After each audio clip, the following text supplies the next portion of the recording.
आशा करता हूं आप सब बहुत अच्छे होंगे। मेरा नाम है सिद्धांत अग्निहोत्री। स्टडी ग्लोस पे आपका बहुत बहुत स्वागत है।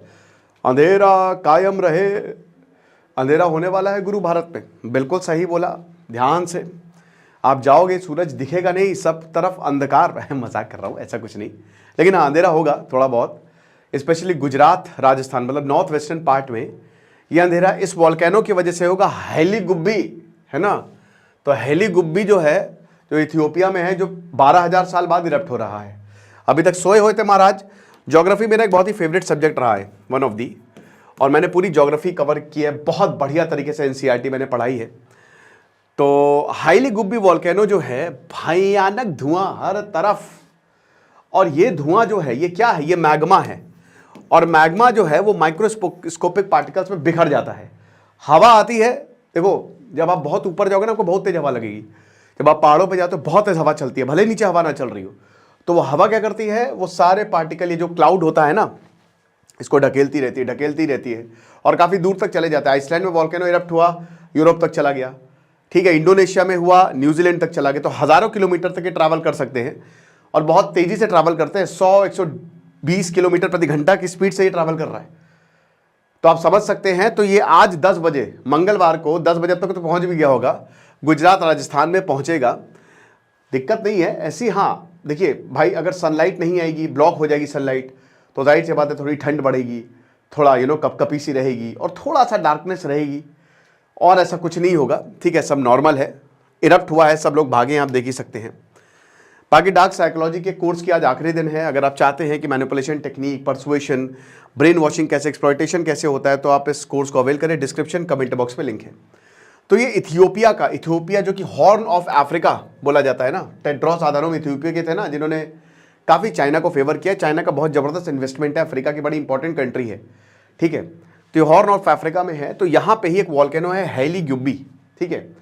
और ये अफार रेंज में पड़ता है, ठीक है, माउंटेनियस रेंज होती है। तो ये तो अब 12,000 साल बाद ये जो है ये अब इरप्ट हुआ है, और अब इसकी जो ऐश है वेस्ट और नॉर्दर्न पार्ट्स ऑफ इंडिया में एंटर करेगी। देखिए वॉल्केनो क्यों इरप्ट होता है भाई, देखो एक जो लिथोस्फीयर का प्रेशर होता है ना, प्रेशर नीचे रखता है। लिथोस्फीयर का जो मैग्नेटिज्म है, उसका प्रेशर जो है ना, वो औकात में रखता है मैग्मा को। लेकिन जब मैग्मा का प्रेशर ज्यादा हो जाता है, अब ये क्यों होगा, सल्फर वाटर कंटेंट ज्यादा, बबल्स फॉर्म होने लगते हैं, सडनली प्रेशर रिड्यूस हुआ, नीचे का प्रेशर बढ़ा, फटेगा, ऊपर जाएगा। आप इसको जब कोल्ड ड्रिंक बॉटल होते हैं ऐसे मस्त शेक करो, बबल्स उसको खोलोगे फट से ऊपर जाएगा वो, ठीक है। तो प्रेशर जो एकदम से रिड्यूस हो जाता है और वो नीचे का प्रेशर बढ़ जाता है, तो इसीलिए वॉल्केनिक इरप्शन होता है। और उसके बाद जब ये इरप्ट होगा तो मैग्मा फैल जाएगा, ऐश क्लाउड हर जगह, और वो फिर बहुत दूरों तक। आपको पता है ना कि वैसे तो जो पूरे वॉल्केनो है वो कैसे बनते हैं, देखिए पूरी दुनिया में आपस में सब प्लेट्स टकरा रही है, पीछे जा रही है, टकरा रही है, पीछे जा रही है। क्यों पीछे जा रही है, क्योंकि हमारे यहाँ है कोर, धरती में है कोर जो गर्म है, जो बहुत गर्म है, सॉलिड है उसके, ठीक है, हाँ कोई बात नहीं, उसके पूरा इर्द गिर्द है मैग्मा, सब कुछ पूरा मैग्मा। अब ये धरती का कोर लगातार जो है वो घूम रहा है, अलग अलग तरीके की फोर्स, करंट, कन्वेक्शनल करंट जो है वो जनरेट हो रहे हैं, ठीक है। एक तरीके से जो प्लेट्स हैं, ठीक है, जो हमारी क्रस्ट है सबसे ऊपर वाली जो है ना, जो जमीन है, वो तैर रही है इस मैग्मा के ऊपर। अब ये प्लेट पास आती है, पास आएंगी, ऊपर पहाड़ बन जाएगा, दूर जाएंगी, ये लो गड्ढा, वॉल्केनो बन जाएगा। इसी तरीके से होता है, ठीक है। तो अब क्या है कि जो वेंट है ना, एकदम नीचे की ओपनिंग, वो मैग्मा से कनेक्ट होती है, और जैसा मैंने बताया प्रेशर का ऊपर नीचे होगा तो मैग्मा ऊपर आएगा और उसके बाद हालत खराब होती है। तो ये चीज़ है। तो वॉल्केनो जो है वो आधे किलोमीटर ऊपर तक जा सकता है रिफ्ट वैली के, और ये संडे को इसका जो है इरप्शन होना शुरू हुआ। अब जाहिर सी बात है कि जो जियो साइंटिस्ट है उनको तो बड़ी मजा आ गई, क्योंकि जब भी इस तरीके के इवेंट्स होते हैं ना, उनको बहुत सारा डेटा मिल जाता है कि हाँ चलो हम एनालाइज करेंगे। वॉल्केनो को भी आप प्रेडिक्ट कर सकते हो, और इसी वॉल्केनो, इसी मैग्मा की वजह से भी अर्थक्वेक आते हैं। सब कुछ जो धरती के अंदर एक्टिविटी चल रही है वो सब टेक्टोनिक प्लेट से एसोसिएटेड है। ये आपका किधर चला गया बे, इथियोपिया है, यही हैला गुब्बी है, ठीक है। ये हॉर्न ऑफ अफ्रीका है ना, इस तरीके से काफी लंबे समय से यहाँ पे वॉर चला। ये बगल में चैड है, सूडान में तो भैया सिविल वॉर चल रहा है भयानक। डारफूर, ये आधा इनके मिलिट्री और जो क्या है आरएसए, ठीक है, उसमें डिवाइडेड है। उसके बगल में चैड में भी भैया यह बोको हरम है। ये चैड, खैर ठीक है, मैं कहाँ ज्योग्राफी समझाने समझ गया, ये इजिप्ट है। इजिप्ट चलो फिर भी स्टेबल है, ठीक है, ये लीबिया है, डिक्टेटर साहब यहीं पे थे, मुअम्मर अल गद्दाफी। ये पूरा सहारा डेजर्ट से कवर्ड है। ये अगर आप देखोगे ना, आधा अफ्रीका, 40 से 50% अफ्रीका जो है वो सहारा डेजर्ट से कवर्ड है। पूरा नॉर्थ में ये आता है। ये तुनिशिया है जहां से अरब स्प्रिंग शुरू हुआ है ना 2011 में, जहां से डेमोक्रेसी आनी शुरू हुई पूरे अफ्रीका में, लेकिन हो कुछ नहीं पाया। घंटा कुछ नहीं उखाड़ पाओगे भैया। आपको पता है अफ्रीका में इंडियंस का दबदबा है, इंडियंस आपको हर जगह मिल जाएंगे, हर जगह, एवरीवेयर। और यहां पूरे अफ्रीका में इंडियंस जो है वो बिजनेस को कंट्रोल करते हैं, यानी कि एक तरीके से अफ्रीका को इंडियंस कंट्रोल कर रहे हैं। तो ये आप देख सकते हैं, इसका एलिवेशन जो है वही इतना बड़ा, बहुत बड़ा तो वॉल्केनो नहीं है। ये 500 मीटर, लगभग आधा किलोमीटर का है। लोग यहाँ पे घूमने भी जाते हैं, वॉल्केनो को देखने लोग जाते हैं। ज़्यादातर वॉल्केनो डोरमेंट है भारत में। चलो एकमात्र वॉल्केनो कहाँ पे है, मुझे कमेंट और डिस्क्रिप्शन है, कमेंट बॉक्स में बताओ। लोकेशन का इथियोपिया अफार रिफ्ट में, ठीक है, आता है यहाँ पे इथियोपिया में। सदर्न मोस्ट वॉल्केनो है एटा एला रेंज का। ये सब तो देख सकते हैं। टेक्टोनिक यही बता रहे कि ये रिफ्ट जोन है, कॉन्टिनेंटल रिफ्ट जोन, आपस में टकराई बहुत कुछ होता है, ठीक है ना। देयर आर मेनी थ्योरीज जो हमारे जियोलॉजिकल साइंटिस्ट आए, वैगनर थ्योरी सबसे इंपॉर्टेंट कि आखिरकार ये सब होता कैसे है। फिर there are drift theories, convectional current theory, जो ये पूरा चल रहा है ओशंस के अंदर। मतलब एक तरीके से हर वक्त हमारे धरती का स्वरूप बनता बिगड़ता है, ठीक है। और वॉल्केनिक टाइप है, शील्ड वॉल्केनो विद फिजर विंड्स, अलग अलग तरीके के वॉल्केनो होते हैं, ठीक है। ये चीज़ें हैं।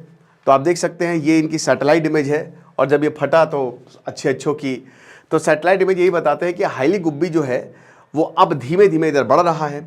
अब एक और चीज़ आपको बता दूं दोस्तों कि सबने फ्लाइट वाइट कैंसिल कर दी है, ठीक है। हालात इतने ख़राब हैं, हालात तो ख़राब नहीं मैं बोलूँगा, लेकिन हाँ फ्लाइट्स कैंसिल हो गई है, क्योंकि ये जो ऐश है ना, ये आपके जेट इंजन में जाकर उसको मेल्ट कर सकती है, तो प्लेन क्रैश हो सकता है। इसलिए आप भारत में भी देखेंगे ना, तो दिल्ली में बहुत सारी फ्लाइट्स जो हैं वो कैंसल्ड है, that is been cancelled, okay. तो ये चीज़ है। और धीमे धीमे ये ऊपर जाते हैं और उसके बाद ये अपनी जर्नी जो है वो शुरू करते हैं। एक बार ये अपर लेयर्स ऑफ एटमॉस्फेयर में पहुंच गए तब, क्योंकि ऊपर बहुत तेज़ हवा चलती है, और उसके बाद फिर इधर पे ये आ सकते हैं। अब बात ये है कि ये वेदर पैटर्न्स को अफेक्ट करती है, फ्लाइट रूट्स को अफेक्ट करती है, ये आपके टेम्परेचर एटमॉस्फेयर को थोड़ा सा ठंडा कर देगी, क्योंकि सनलाइट जो है वो नहीं आ पाती, और फ्लाइट्स ही सबसे ज़्यादा इसमें इफेक्ट होती है। लेकिन जो नीचे लोग रह रहे हैं, हम लोग, क्या हमको चिंता करने की ज़रूरत है? नहीं, आप परेशान मत होइए, ये बादल हैं, आएंगे चले जाएंगे, ठीक है। तो बहुत भयानक, मतलब पूरी दुनिया के वॉल्केनो ना फट जाएं और फिर जो ऐश है वो हमारे सांस के अंदर लंग्स वंग्स में चिपक जाए, वैसी कंडीशन नहीं है, ठीक है। ये कहते हैं ना कि once in a wild movement है, बट ग्राउंड लेवल रिस्क जो है ना वो एकदम जीरो है, तो टेंशन लेने की बात नहीं है। बाकी ये सब मैं आपको बता ही चुका हूं, तो अब मैं इसको दोबारा से रिपीट नहीं करूंगा, ओके। 10 चीज़ें आप देख लीजिए कि डीजीसीए ने ये एडवाइजरी जारी की है, ये टाइम्स ऑफ इंडिया का है, कि हाँ पॉसिबल डिसरप्शन हो सकते हैं, ठीक है। फिर उसके बाद जो इंडिया का मिड स्काई वेदर, तो ऐश गुजरात में आएगा, उसके बाद फिर राजस्थान जाएगा, फिर महाराष्ट्र, दिल्ली, हरियाणा, पंजाब भी जाएगा, तो नॉर्थ वेस्ट इंडिया में ये और महाराष्ट्र तक भी यहाँ पे हो सकती है। तो ऐश क्लाउड जो है वो भी पहुंच भी गए होंगे मेरे ख्याल में, ठीक है। तो स्वागत कर लीजिए। और 100-120 किलोमीटर प्रति घंटे की रफ्तार से ये ऐश क्लाउड जो है वो बढ़ रहे हैं। एयरपोर्ट्स को बोला गया है कि देखो रनवेज, टैक्सीवेज और जो भी है उसको आप इंस्पेक्ट करें, जो भी ऐश क्लाउड से डिस्टर्ब हो सकता है। और बाकी ऑपरेशन जो हैं वो तो एयरपोर्ट के कैरी आउट रहेंगे ही, कुछ देर में शायद सर्विस जो है वो बहाल भी हो जाए। बाकी जो भी ऐश अफेक्टेड एरिया है वहाँ पर आपको प्लेन नहीं उड़ाना है, ओके। और ये लंबा अभी चलेगा। तो ये 8:30 बजे, सुबह 8:30 बजे संडे को शुरू हुआ ये एक्सप्लोजन, और अभी तक बढ़ता ही जा रहा है। तो ठीक है, बाकी आपको क्या लगता है मुझे कमेंट बॉक्स में बताइएगा। जैसे सिद्धांत अग्निहोत्री साइनिंग ऑफ।